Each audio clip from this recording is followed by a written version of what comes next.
It always begins at night, doesn't it? Ah, you right? City Airport, yeah? Yes, sir. Thank you, sir.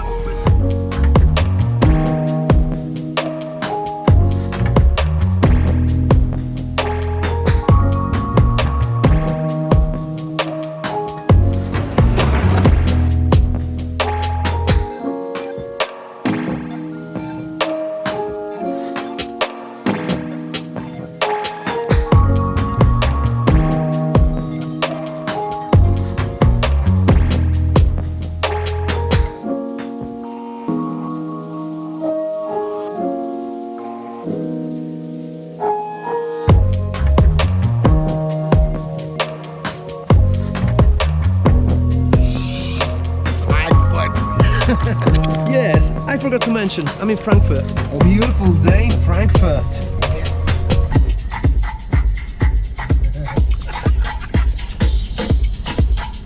We're there! Yes. Aloha! How you doing, my man? Oh, wow. What? Yeah, a bit of Star Wars nerd. Oh, she's so beautiful. I'll be back. Okay. That's where I spend the days. You are looking at Nexus 3. Am I the first one to see this? Yeah. Oh man, look at that! Oh, no way.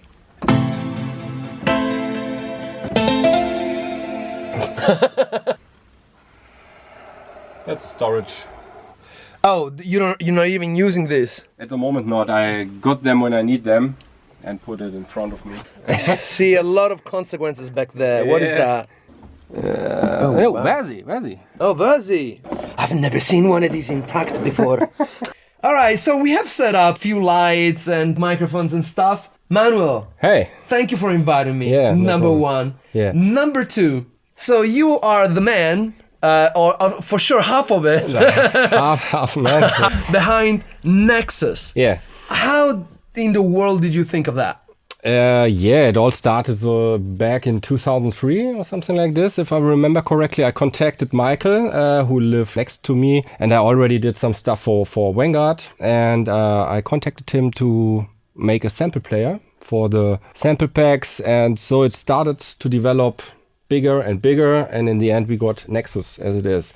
It started with one layer, then we have 4 layers in the end, and meanwhile we have 16 layers in Nexus 2 and 64 oscillators, and it got continuously updates and Right. grew to the thing it is today. Because you are mainly a sound designer. Yeah, aren't I'm you? mainly the sound designer, and the concept of the whole synth we did together, and think, oh, let's add a filter here and let's add something like this here, and it needs arpeggiators in each layer. Yeah, so it turns out in the end to the product it is today, and we continuously made expansion packs for Nexus until now. I guess meanwhile there are 100 of expansions. It's insane. I think you yeah. gave me at least 100 of them so far.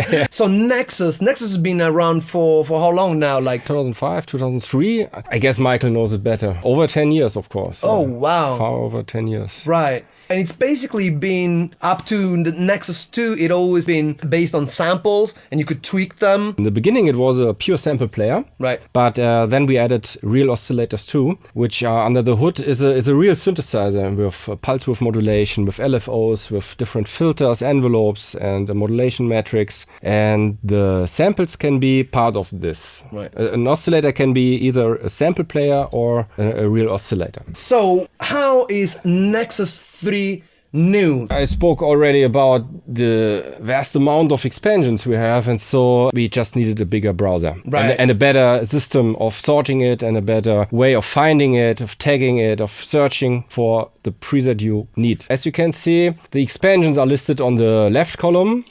I didn't have all installed, but even this are 80,000 presets at the moment. So the tab all lists all your presets here in the middle, all the arpeggios you have installed, all the atmospheres, all the basses, and you see how many in the field here. And yeah, 2,400 lead sounds. I turn on my favorite folder here. So all these presets are marked by me as favorites.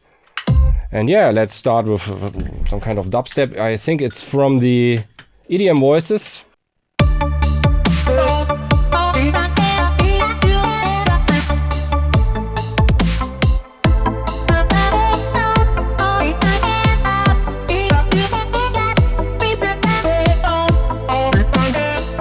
Yeah, of course. Oh, no. Hold on a second. Can I have a go? Yeah, of course. One finger.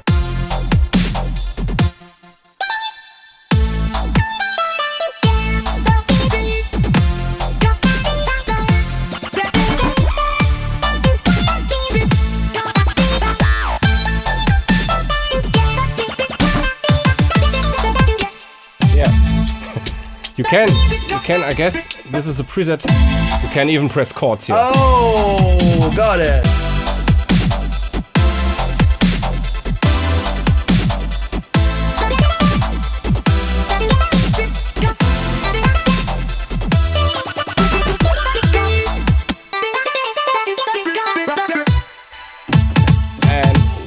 What is cool in Nexus in Nexus 3, people often complained about not being able to have full access to all those elements which are going on in the background here. So now you have access to all of the arpeggiators. Oh, I see. And can mute, solo them, or turn them off, or change them, so you have access in the whole sequence. Oh. So you can modify them, you can build your own? Yeah, or turn them off and play your own stuff, or eliminate the drums, or isolate the drums. So for example, can I play like the individual layers? Yeah, you can go to the feature matrix here, and for example,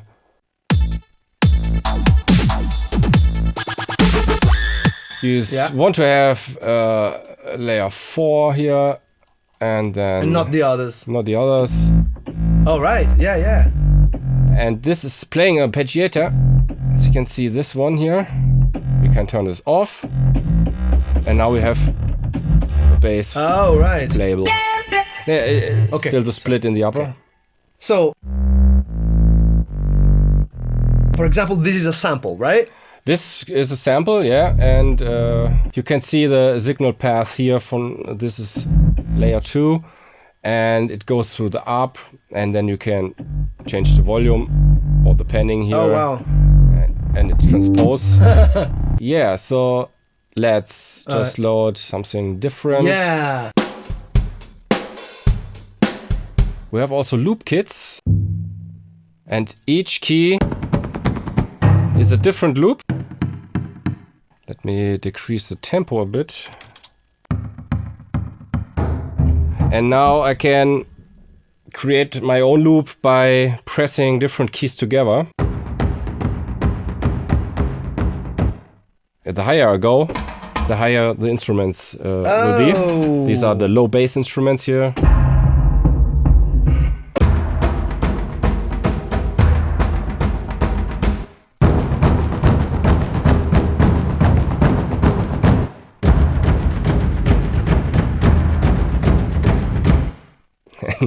This is quite cool because you can... Trailer music, you can add and stack until the loop gets like this. Can I have a go? Yeah, of course. Velocity sensitive.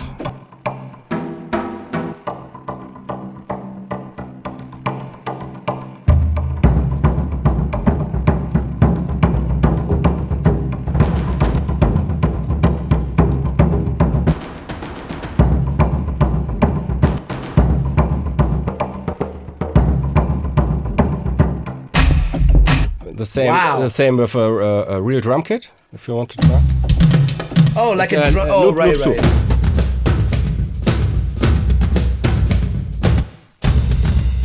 Here in the upper is the hi-hat stuff.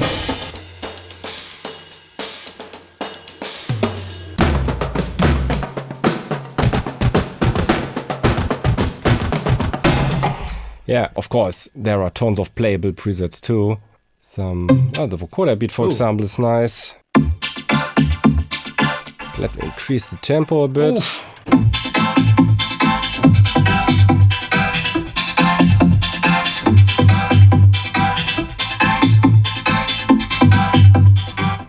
All the same here. What do we also have now? Are previews. If you click on a preset, okay. you hear it in advance how the preset will sound. Yeah.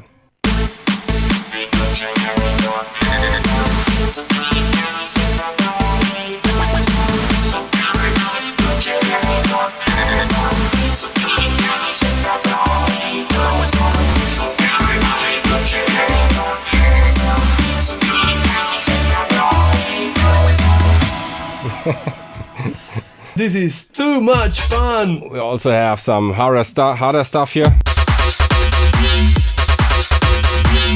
Let me decrease the tempo a bit, yeah.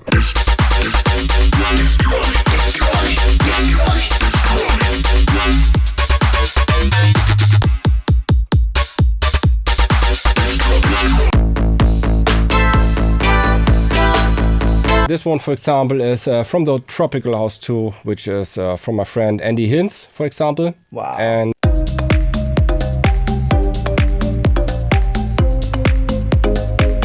we have some choirs. Yeah.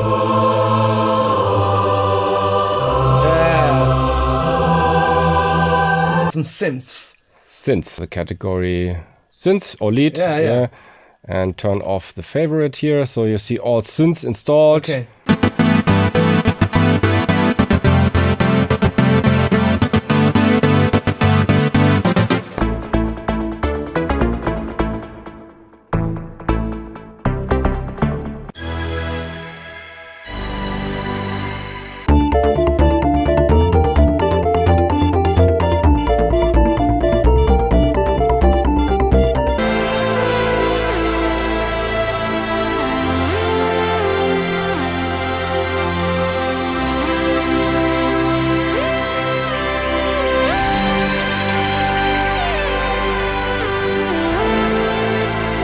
All right, well, listen, I've got a plan. Firstly, I guess that by the time we release this video, Nexus 3 is gonna be available, correct? Yes. And it's very likely that people can like click in the link in the description and get their copy like that. Yeah. That's good. Do you know what, actually? I would like to know more about how this works under the hood. Then you have to visit Michael, the programmer. Where does he live? Vancouver, Canada. I need a flight to Vancouver, Canada. Going straight. Cheers.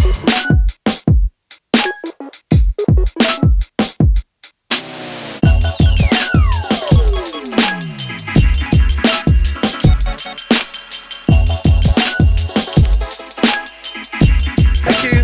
Thank you, bye.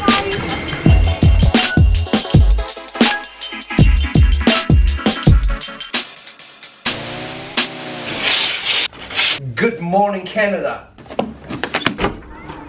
And now I'm going to meet Michael. Yo, good morning. How you doing? Good. Yourself? Good to see you. Wow, Michael, this is great. Can you tell me what we're gonna see today? Yeah, we're gonna look into Nexus, how it works internally. I show you some new features and some tricks. I'm such a geek, you know that. I can't wait to see that. We're here. All right. What? No way. You can make him talk. You know what they used to make that sound? ARP 2500.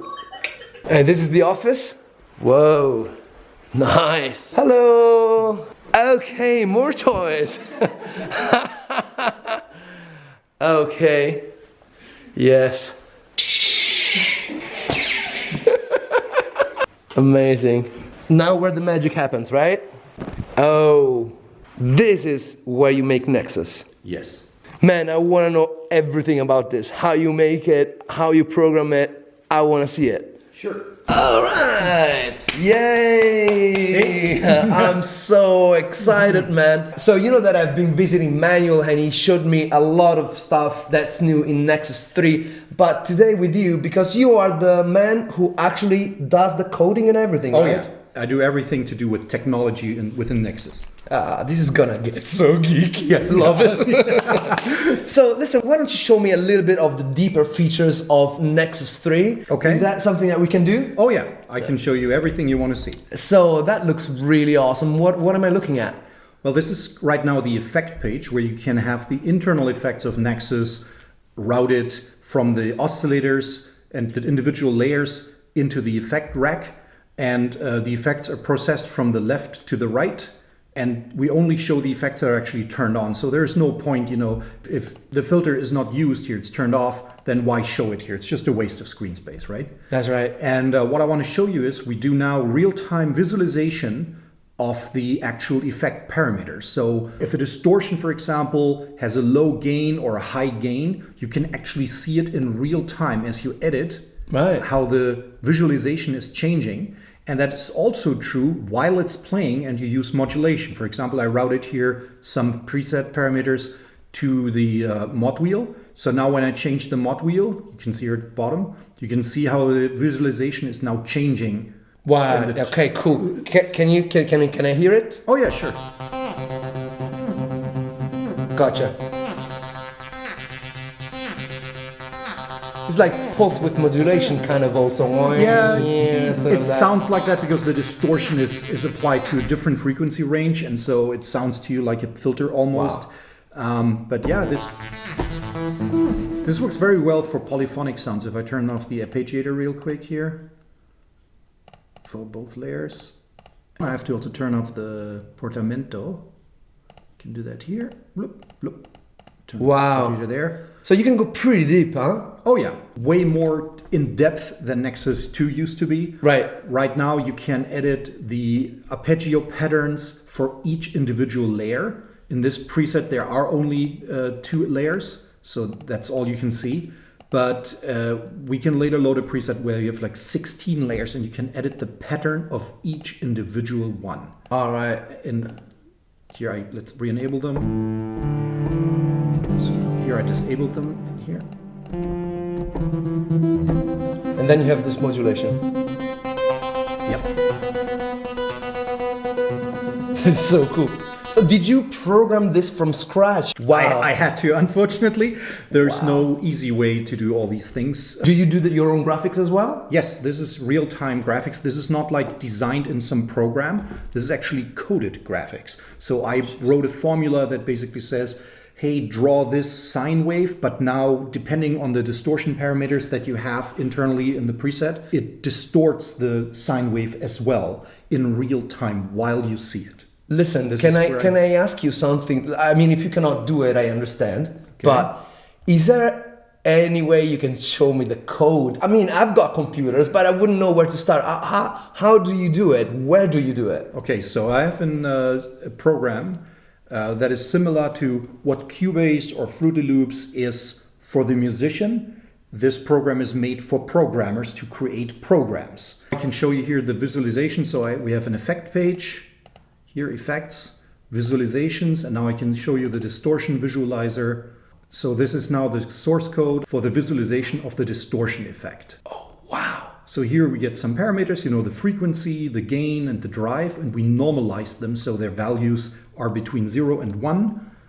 And then we have here some formulas, some cheap math. It's actually not that complicated, as you can see. This is it's not complicated for you, I'm sure. Yeah, but this is basically the code that generates the waveform we just saw. And let me go even deeper into it. So right now we're looking at a piece of code that basically displays that waveform, and that's on the effect side. But when it comes to the actual sound engine, I take it that there are a few ways that you have to generate sounds. May that be samples, may that be wavetables and things like that. Can you take me into the engine and explain to me how Nexus works? I can show you basically something from our synth engine here. Here's our DSP code. It generates basically a band-limited signal, no matter what you do with it. So you can generate sawtooths, triangles, squares, pulse-modulated squares. Here we have the actual code where we have here is a few tables of information. This is the data to create a triangle. This is for sawtooth. This is for square. White noise, blue noise. How does this change if you're talking about like samples? Because sample works differently. Samples, you read data from memory. Here's a sample player. And then you basically pitch shift it by simply skipping values or not reading them at the normal speed, but reading them a little bit faster. And that makes it pitched higher. The faster that you read, the higher pitched it becomes. So there's lots of logic here depending on the play mode. We can play back in reverse, we can play forward, we can play alternate where it plays it forward and then backward, then forward and then backward. It can actually read between the samples. Let's say you want to pitch down, now you move slower through the file. But if you move too slow, you stand on one point too long and the sample repeats. It's like a sample and hold. Right. And then it would sound cheap and gritty. So what you do is you basically calculate what would the value be between the two samples. Like it averages it. Yes, but it doesn't do just averages because that is called linear interpolation and it doesn't sound very good. It sounds cheap. You get aliasing. We do a spline interpolation. So we basically take 4 samples and figure out what the curve would be between these samples, and we play that back.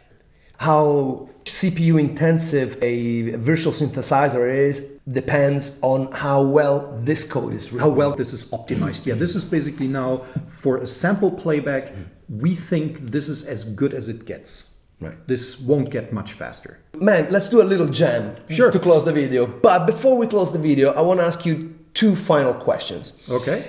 First final question. If that makes sense. Final, and then we have a final question. What is the new feature in Nexus 3 that you are the most proud of, or that was the most complicated to successfully deliver? It's maybe surprising to people, but the librarian, basically the standard preset management was more complicated than people think because there's so many different ways to do things, so many different things that can go wrong that people don't think about it. You know, when you know this saying like, describe to me how you make tea, right? People then usually say, oh yeah, I take the cup and put the hot water in and then the tea bag or something. And I'm like, so where did the cup come from? Didn't you take it out of the cupboard first? Didn't you boil the water first? Ooh. Didn't you take the tea bag out of the cupboard first? It's like infinite regression. So there's so much more detail that people usually forget. And so there's so many things in the browser that when you just look at it, you think, yeah, well, you show the names and when you click on one, you load it. What's the big deal, right?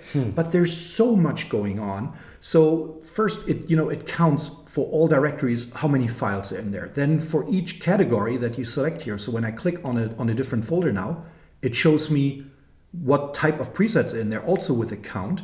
And then it shows them here sorted by name. But some people might say, yeah, but you skipped the category now to sort by name, but now it looks all jumbled. So you can then switch, say, okay, show them sorted by the extension. So now you see all the ARPs first, then all the bass, then all the effects and so forth, right? I prefer to sort by name, but hey, that's your thing, right? You can switch it back and forth.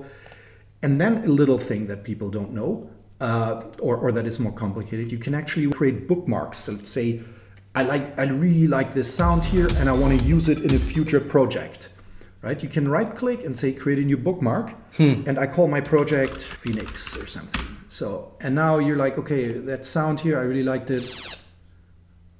Here from dance to this. Yeah, I like it. You can just drag it over there now. Right. And now this is a bookmark. It's like a shortcut. It's not, the preset is not saved or anything. It's just a shortcut that shows you for your project. Then you can say, hey, this pad is good.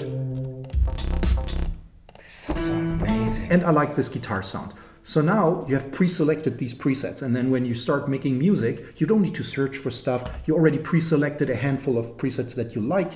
And now, see, the filter now has to react to only the thing you clicked on. So now it filters by these things, right?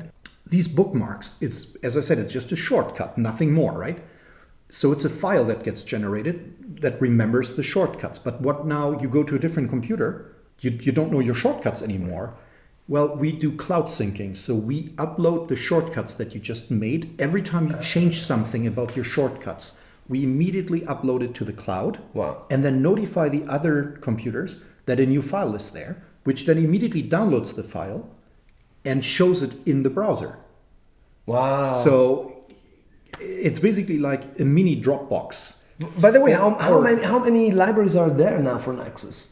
I think we have 140 by now. You will need a good management system. Yes, exactly. So we build a search and you can now just type in whatever you like and it filters in real time. So I can type in bass and now I get only presets that have the word bass in them. Or I can type in dream and then it shows me only dream. And you can even use placeholders where you do DR and then AB or something. So now it has to have first DR and then anything, it doesn't matter how many characters or how little, and then it has to have an A at the end or a B, or you can search for aardvark. And that, allows you to search pretty quick, and the search is only applied to the selection here. So when I do dance and now I type, it only searches within the dance. Or you can hold Control and select multiple folders, and now it searches for these characters only within these folders. Or how about only within the FX sounds of these folders? I can now search for TR, but when I go to all, suddenly it's FX, and now it's suddenly different ones that show up. So the browser is way more involved than you And that think. took you a long time to develop? Yes, because you start out with a simple version, so just show the three things, and then you can load it, and then you get ideas. What else can I do with it? Oh yeah, let's put in, for example, the bookmarks, right? Then you say, hey, I need a way. Maybe I don't need it for this project right now, but in general, I like certain presets. So then you can just mark them here by clicking on the heart and just basically saying, I like these. So now you can filter and say, hey, show me all the ones that I like. Right. Right? And you can also say, show me only the ones I don't like. So the invert of that. Oh, wow. And you may have noticed up here, there are tags. We haven't assigned all of them yet, but these are the ones we have so far for the factory content. And I can now say, show me all presets that have the dark tag, or show me all the factory presets that have the active tag. Okay. So if you set multiple, now it has to have dark and active. Or not dark. Dark cannot be set under no circumstances. Or show me the sounds that are active and dirty. Well, of course, now you have the that. tagging is not complete. Yeah. But here, here we have wide presets, right? And wide simply means they have a wide stereo field. Right. And let's say when you measure, like 0 means it's completely mono and 100 means it's completely stereo. There's no difference, there's 100% difference between left and They're right. just sides. They're just sides. Then the wide is basically, if it's around like halfway point, a little bit more than half, like 70% or something wide, then it's considered a wide preset. This is when you want to search for pad that is nice and wide or something, right? And then we have spiky, which is basically means it has a very hard attack with a quick decay behind it. So it sounds kind of plucky. Nice. And active are usually the ones that are, where you can hear lots of volume changes. Oh, cool. So like there's lots of movement going on there, yeah. And then we have dark and bright, which is basically sounds that have high frequencies in them. And then dark are the... Got it. Wow. Also a feature people underestimated, but we have preview. So when you click on a preset or just select it, it plays a short preview clip. And that's a new feature in Nexus 3. That's also a new feature in Nexus 3. I had a last question. Yeah, the final. So the last question, and I have to put a bit of context into it. There are very few virtual synthesizers that are as successful as Nexus. All my boys back at the studio, they've always been raving about it. I've seen them use a lot. Now I have it, so it's like, I'm super happy. But because you're a programmer, I see you are really into it. If there would be just one piece of advice for sound designers, for programmers, for people who want to make a difference in this world of ours, of music making, what would you say is your best advice, the one that gave you the most success in doing this? What seems to work for us is really putting quality out, not quantity, not quick and dirty, not oh yeah, it needs to be done by tomorrow, I don't care, but rather delay.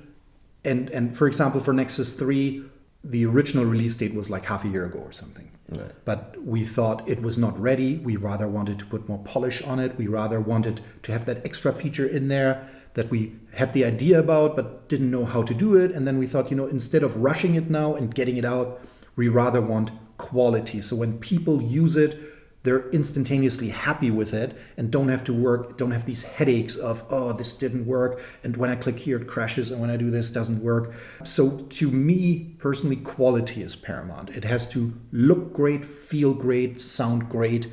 And if you just do it like a half-assed job, then you'd better not do it at all. Let's make some music now. Okay. Favorite preset? Oh God. Yeah, then I have to install more content. Ooh.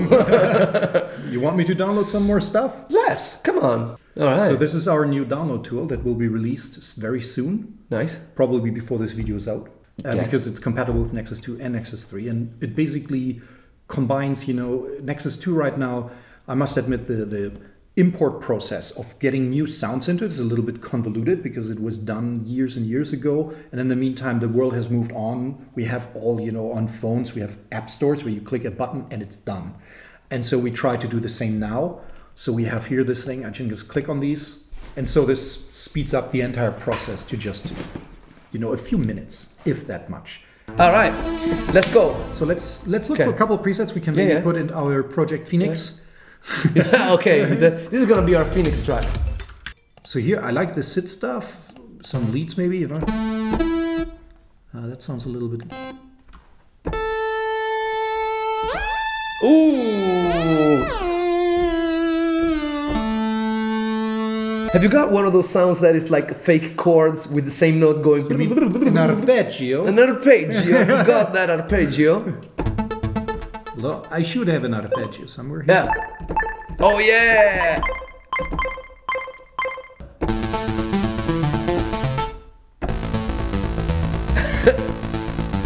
That is really cool. Eh? That's so Commodore 64. Yeah.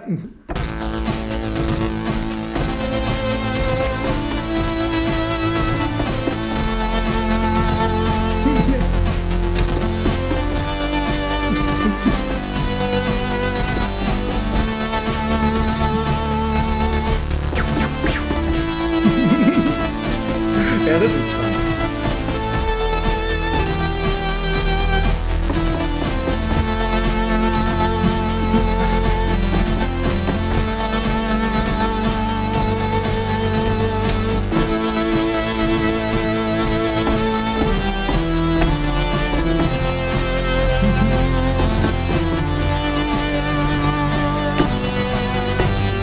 Finish it. Oh, sorry, I missed the last one. What? 1, 2, 3, 4. Come on, one last one. One last one. One Okay, last one. Let's pick a cool one here. I like this. This is...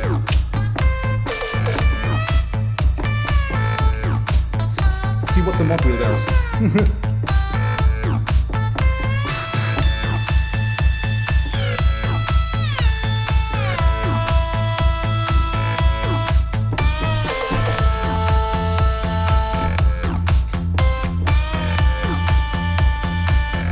Back up.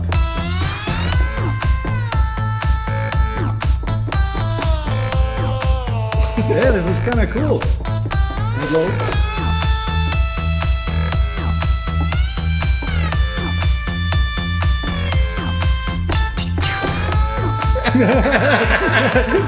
Yeah! Guys, if you haven't checked out yet Nexus, there's a link in the description. Man, I cannot tell you how thankful I am that you invited me You're here. welcome. I love your house, I love your office, I love your studio. And It was fun. it was really fun, man. Yeah. All right. Let's have lunch. Let's have lunch. About time. Guys, I hope you're inspired. I hope you subscribe to this channel by now. If you haven't, do it now. It's about time. Dr. Max. By the way, here at ReFX, we don't have no robots. Are you a robot? No. Are you a robot? No. Definitely not robots.